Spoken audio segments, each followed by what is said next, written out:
Welcome to the match reaction video here on Latte Firm. A goalless draw at the City Ground gives Arsenal 1 point, not 3, as we extend our lead to 7 points at the top of the Premier League table. Not quite the day that we had expected after such a glorious start to the day with the Manchester derby. Manchester United tearing apart Manchester City, but Arsenal for the second game in a row not being able to capitalise and extend that gap at the top in the way that we want it to be. Frustrating day all round. We're going to talk about the lineup, about the performance, about individual moments. Matt Sells with a man of the match performance there to keep that clean sheet for Nottingham Forest and 2 points dropped and all of the aftermath.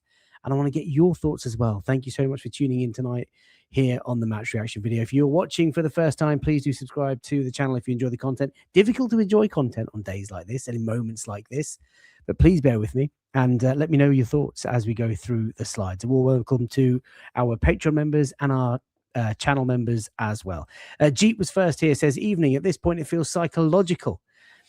Once we know City have dropped points, the pressure just gets to us. Yeah, for the second time in a row now, Liverpool, the last game out, we just can't go for the kill and grab the title race by the scruff of the neck and just, send that message to City. Frustrating. Kieran says, yep, great point. Thank you for that, Kieran, to Jeet. Louis, forget the result. The performances in the league have been dreadful. It's like we're trying to win games by doing the least amount of work, but this league is unforgiving. City's loss means nothing now. Well, we have extended the lead by a point, and it's another fixture scratched off, and we are now 16 to play, 7 points clear. So on that side of things, that is a positive. I wouldn't say the performances have been dreadful. I just think they've been lacking in intensity and tempo. Like sometimes I watch Manchester City play, and they are just taking the game to the opposition. For the entire 94, 95, 96, they played just outside the opposition box, bopping it around left, right, and centre, endless movement. Arsenal look tired today. We look leggy, and we have a big squad. That is no excuse. Arteta is playing some players into the ground. And actually, when you make, 3-4 substitutions before the hour mark, by the hour mark, it goes to show that maybe he got that wrong today in terms of lineup. He should have been a bit more bold, I think, with his selection. 3 changes, of course, from the Carabao first leg at Stamford Bridge, but just not quite enough. That midfield 3 being burnt.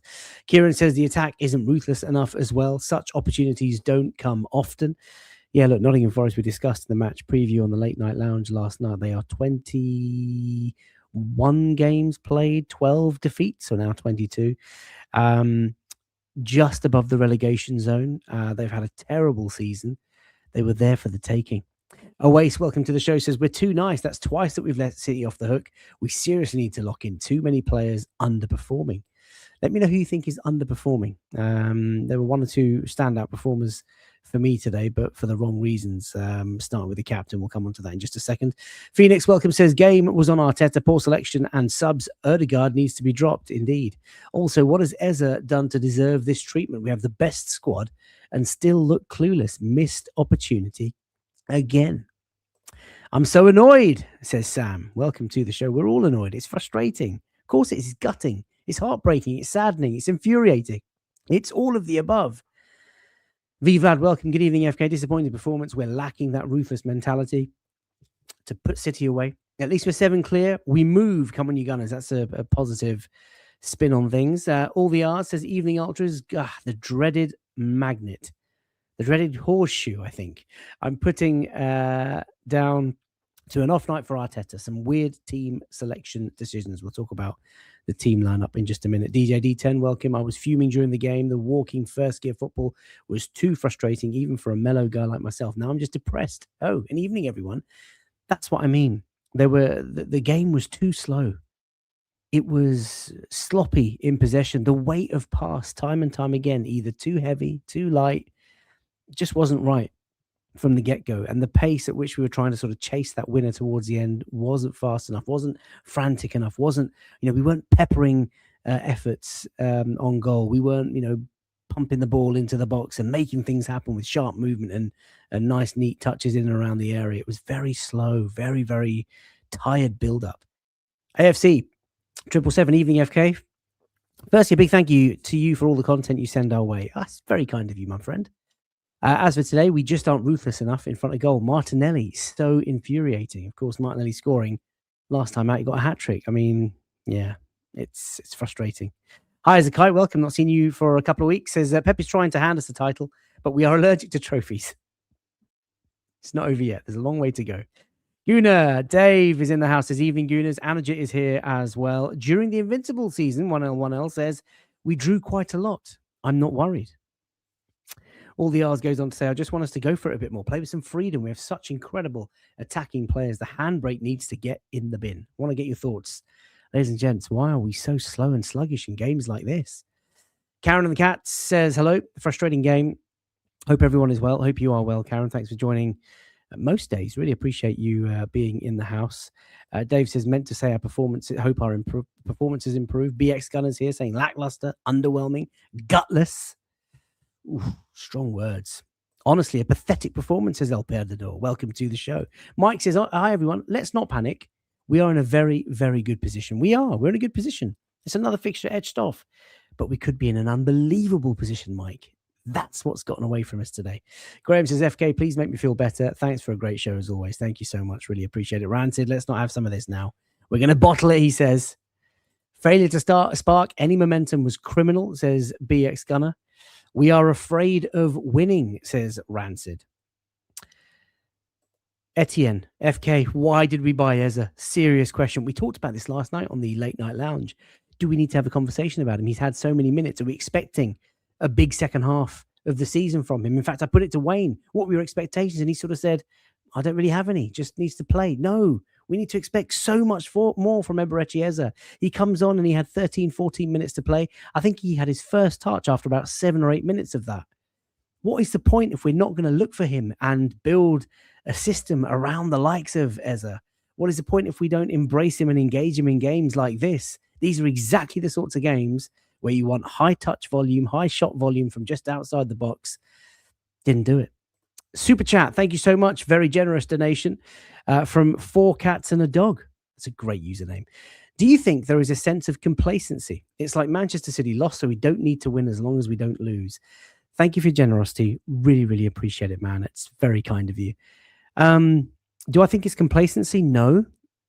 Do I think we look tired, leggy, sloppy, void of ideas in the final third? Yes. Do I think Arteta needs to rotate more? Certainly in that midfield, sort of central midfield 3. Absolutely. Norgard, Marino, Eza are very, very capable players. There is no reason why Rice, Subamendi and Ødegaard have to play every single game whenever they're fit. Do I think we need to be better in attack? Yes. Do I think the connections need to be better with Gyökeres, Jesus, and whoever it might be next time up top?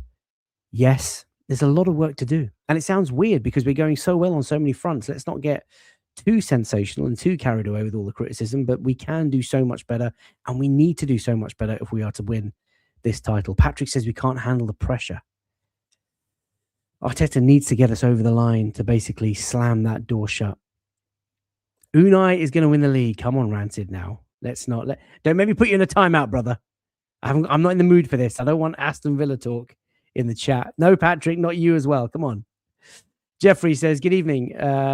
Tough game tonight. A bit disappointing, but the world hasn't ended. We move to the next game. Come on, you Gunners. Calafiori can't come back fast enough, says O'Malley. O'Malley, I've missed you in the chat, man. It's good to see you back. Social Joins, missed you as well. How do you leave the hotel just leaving 3 points? There's no intent to win the game. We came here for a draw. Mikel set up scared of a counter-attack. Look, no game is easy in the Premier League. We know that. Mikel Arteta said that in his post-match interview. You know, there's no team that's currently just win. It might come from a certain Manchester club, but every game is so difficult, and we are firing on all 4 fronts at the moment. And, you know, so many of you wanted Arteta and Arsenal to take the Carabao Cup seriously, and we have. We played a very strong team in the week. You could tell Forest, they gained in confidence and control at the end of that first half when we looked a bit leggy. Arteta forced into 4 changes by the hour mark. That told you pretty much how our performance was going. And in the end, just too tired, too passive, too running to the ground. Indy Barge, welcome. Not good enough to a man today. No way to dress that up. City are handing us opportunities and we are not taking them.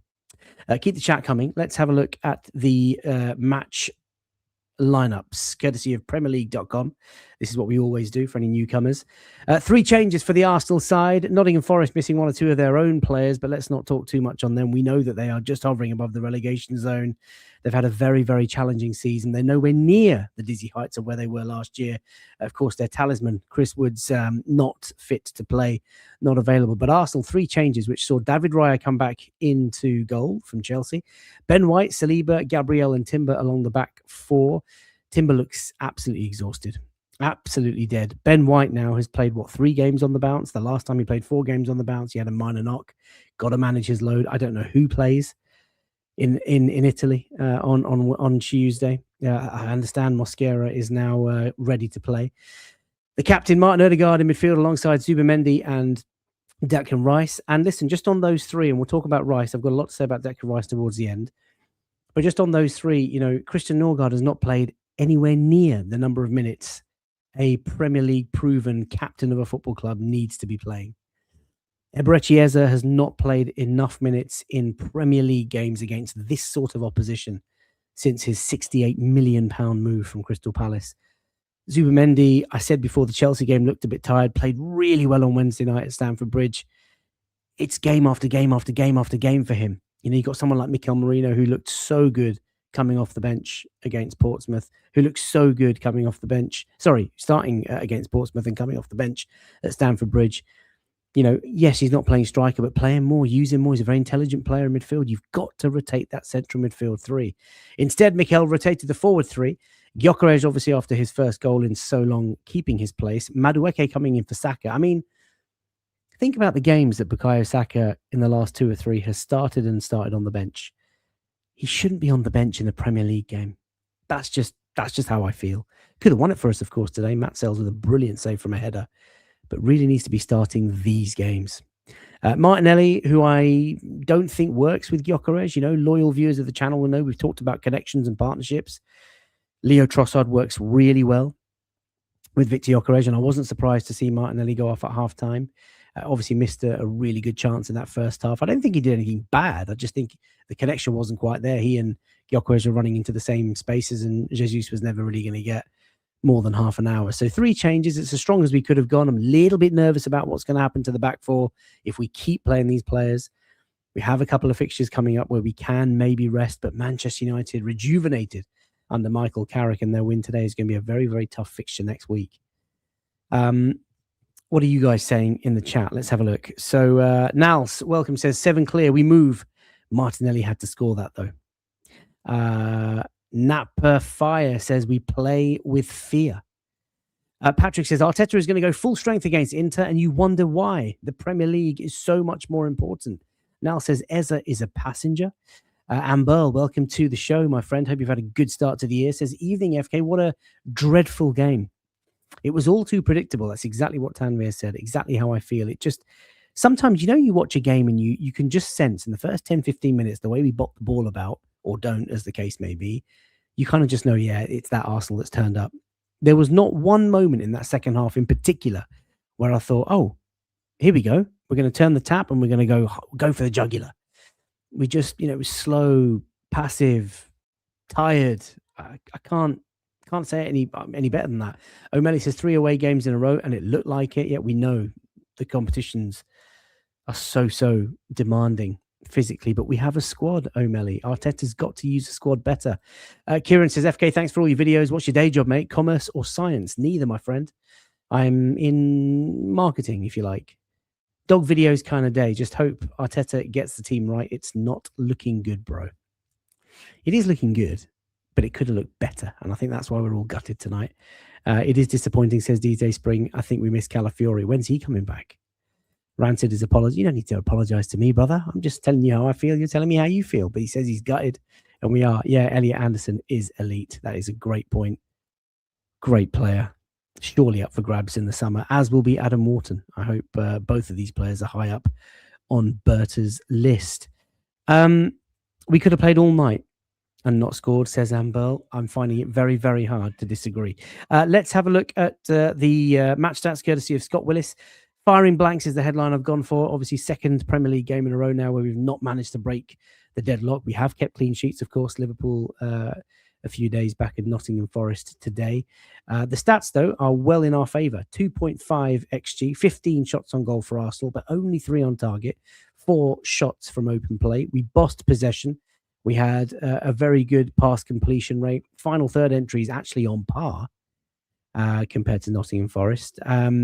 Zone 14 touches, bang on the same as Forest.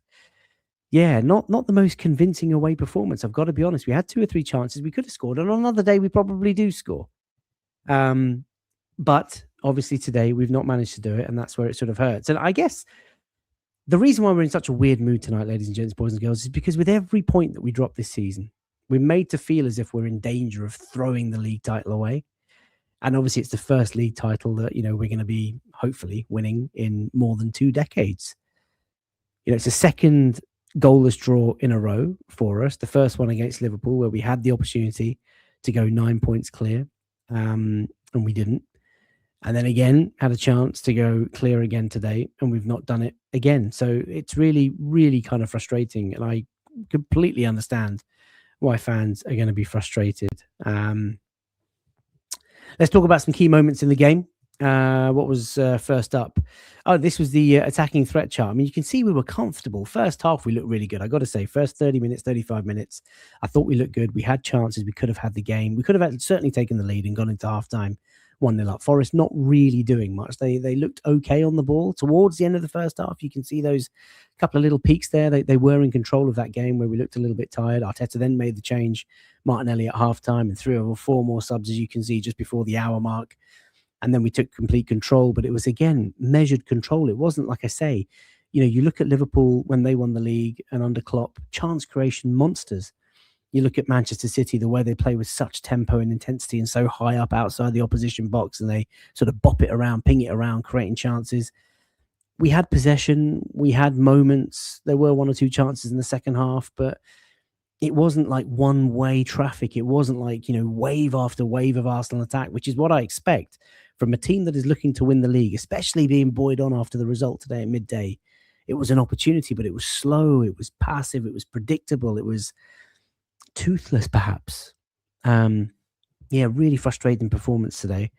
And I understand the notion if you don't win, then at least, don't get beat. But Nottingham Forest didn't really trouble us. I thought we were very, very comfortable. Matt Sells, frustratingly, really, really good goalkeeper. Did win, of course, the Golden Glove. Was it the year before last or last year? I can't even remember. We missed chances. Martinelli in the first half. I think Matt Sells got a toe to that. The save from Bukayo Saka was absolutely extraordinary. I mean, he's seen that late, but he's clawed it away with his sort of right-hand fingers and just palmed it away for a corner. A couple of brave claims from him as well late on from a cross that came in, and Gabby Jesus almost getting onto the end of it. He's a good goalkeeper, and he earned his dough today, and he kept Arsenal out, and he'd be very, very proud of that clean sheet. Mr. T. Kedo says, we are going to lose, and when that happens, those drop points will be coming back to bite us. I think every team is going to lose. Look at Man City. Look, I mean, before going into the weekend, if I'd have said to you that we'd be 7 points clear, you'd probably have taken that. If I said to you we were going to extend the lead going into the weekend's fixtures, you would have taken that. Obviously, it's disappointing not to get the 9, but we are 7 points clear. Manchester City lost their game, and they will lose more. They're not on the trajectory that we know and are familiar with. We are doing better. Matthew says, FK, I feel very confident we will win the title, but I don't see this side being remembered alongside some of the best. Mate, if we win this title, this team is going to be very well remembered. You know what I mean. We hit 85 points, and that'll be enough. Matthew's been doing the points gymnastics, the points arithmetics in his mind. I'm very pleased to see that positivity. Mooch says, Erdegaard is so weak on the ball, a passenger today. Got to say, the skipper didn't play very well today. And he is the sort of player that I expect him to be controlling the tempo and dictating our game and really sort of triggering our attacks. But he is lightweight again, bouncing off players, couldn't really get control of the ball, couldn't really dictate, couldn't really create much. Disappointing performance from Erdegaard. And, it's further jarring when you've got someone like Ezra on the bench who is very similar in terms of playmaking, breaking the lines, running at defenders, running past defenders, taking shots on sight. Yeah, disappointed. Citrus Fruit says, FK, are you worried about Villa for the title race? No. I mean, they're a good team and they're doing some really great things. We know how the story ends with Unai. I hope they finish in a top 4 place because it means one of the traditional big clubs don't. But I don't think they're in the title race, and I certainly hope that they'll just sort of wilter away. Now they might win tomorrow against Everton at home. You'd expect them to win tomorrow, and that's fine. Gap goes down to 4 points. I'm not looking at them as a rival though. Are you? Are you guys looking at Villa as a rival? JC says Villa could be 1 point behind if they beat Newcastle as well. I mean, I guess it's possible when you think about 2015-16 and Leicester winning that league, and if this is the case and they go 1 point behind and there's sort of 15 to play, who knows? Crikey. Anne Burl says, I refuse to be scared of Villa. I've seen enough times now how Emery finishes seasons, and it is not well. There you go. Can we talk about this? Listen, before I get into this topic, this is not the reason why we've dropped points today. And I am not looking at this as an excuse for our performance. It doesn't, paper over any cracks. I think I've talked eloquently in the last sort of 10, 15 minutes about how disappointed and how slow and sloppy and passive and toothless I think our attacking play was today. But it is possible to be frustrated by our performance and frustrated by this decision. I think that's fair. This to me was a clear handball. Like, there is no pressure from Elliot Anderson per Steven Gerrard. That was his reasoning. He clearly tries to control it and just keeps the ball in play with his right arm. I cannot believe that VAR overlooked this. I mean, it's the sort of penalty that City, Liverpool, United would just absolutely get. He basically controls the ball, caresses the ball, nudges the ball, guides the ball, however you want to describe it. He has used his arm. The ball is clearly in play. He is absolutely in the penalty area, and there is nothing you can do. And it was funny because while the VAR check was happening, they were showing the camera views on the VAR cameras on the touchline. Arteta saw it, and he was so convinced it was handball. He was like, "Yep, handball, penalty. This is it." You could almost lip read it. And then who was the VAR ref? It was that guy, wasn't it? Darren England, the one who never gives us anything. Just dismissed. I can't believe it. I expect a PGMOL apology. I expect Howard Webb to be on the phone at some point to Mikel this week. Here you go. Darren England, DJD10, should not be on VAR in general. He is blind. It is a handball. And again, if you're just joining while I have this on screen, I'm not saying that we dropped points today because of this. This is, the icing on the cake. Our performance wasn't good enough. But when decisions like this go not your way and your performances aren't great, then what chance do you have? Should have been a penalty. Should have been a penalty. Gunners, though, saying soft, it was not a penalty. The ball comes off his shoulder first. He's turning back onto the field. Therefore, his hand was in a natural position. And we didn't do enough in the game to win. I can't argue with that last point. We didn't do enough to win the game. We had some nice chances, but we couldn't score. But it's a pen for me. Tava Ruiz, welcome. There's a name I've not seen in a while. It says not a pen for me. Wow. You guys don't think it was a penalty? For me, just obvious penalty for me. Absolutely obvious. Okay, let's not sour grapes. Let's talk about where it sort of leaves us. And I want to talk about Declan Rice because, look, we all know he's very passionate. We all know he's been absolutely magnificent as a footballer since ever arriving at West Ham, from West Ham to here. I don't think he had one of his better games today, although he was probably one of our better players on the pitch. But the bit that I was really frustrated with was the almost sort of pandering to the cameras afterwards, where he was quoted as sort of, you could see it, read it clearly. Effing shit every effing time. And it's like, mate, we get it. You don't need to like curse to yourself or curse to the sky or whatever. Just save it for the dressing room. Save it with conversations with the manager, the coaching staff, and your colleagues, your fellow teammates. I didn't like to see it. And there's a lot of people that have come back to me on my tweets and said, "Oh, but it's passion. He can say what he wants, and he's our best player." And I get all of that. He's been brilliant. He has been brilliant. He can say what he wants, but he does it a lot. It's a very West Ham thing to do. It's a very sort of low, lesser club mentality thing to do. Save it for the dressing room. Lay into your teammates once you're sort of inside. At that moment, don't show your frustration, because all it does, it shows your opponents, shows your rival fans, shows you the media just how frustrated you are. And we know that. We get it. We feel it. We are just as frustrated as you are, Deckers, but save it for the dressing room. You don't need to show these cracks, basically. And that's all I want to say on that. Karen says, I like him, but it's all an act. Rice likes to gesticulate. Gesticulate. What a great word. Gesticulate. I don't think I've ever heard. Have I heard of that? Gesticulate. Use gestures. Obviously, especially dramatic ones. There you go. I've learned a new word. Beautiful. Thank you. Now he does it a lot. Amble says not a huge fan of that, and Mikey says, yeah, it just tells too much. It gives too much away. It shows weakness, says Rancid, and DJD says, yeah, just agree. Save it. That's not class. It is a weakness. Oh, it's not a weakness. It's a clear message. Well, if it's a clear message, Declan Rice could have done a lot more in that game, BX Gunner. He could have taken it by the scruff of the neck, but he didn't either.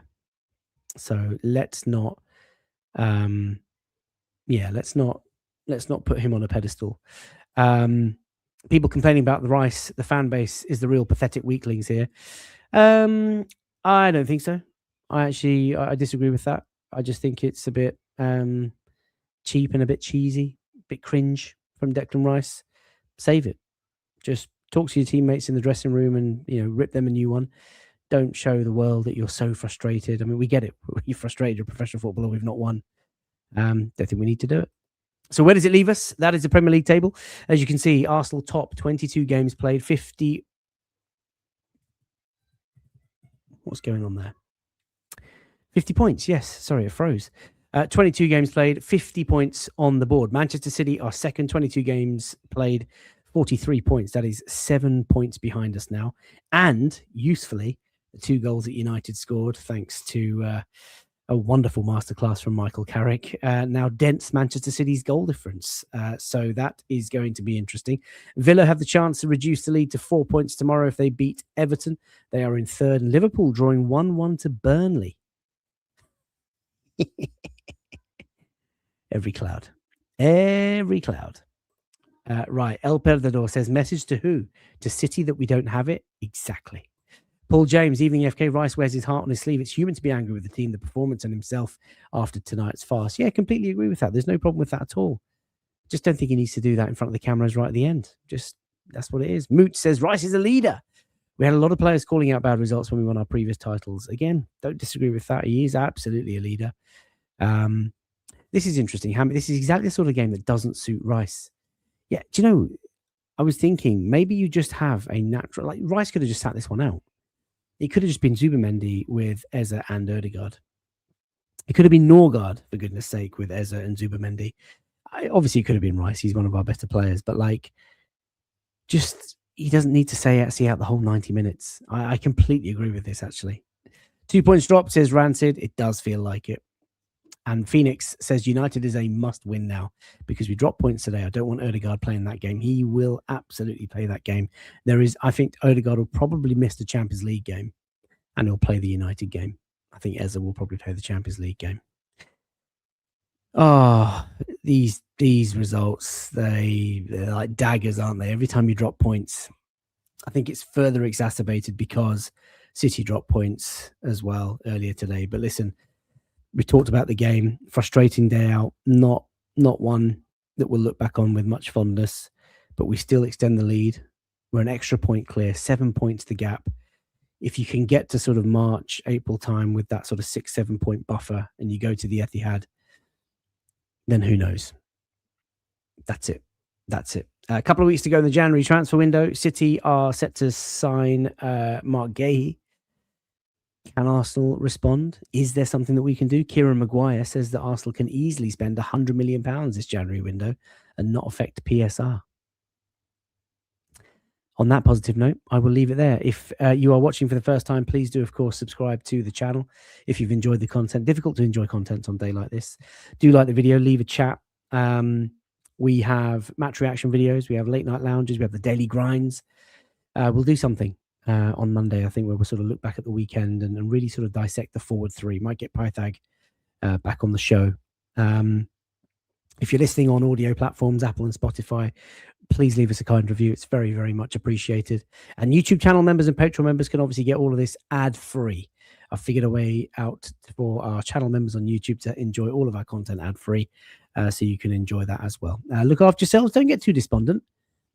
2 points dropped, okay, but a fixture scratched off, 7 points clear, and 16 games to play. Could be a lot worse. Bye for now.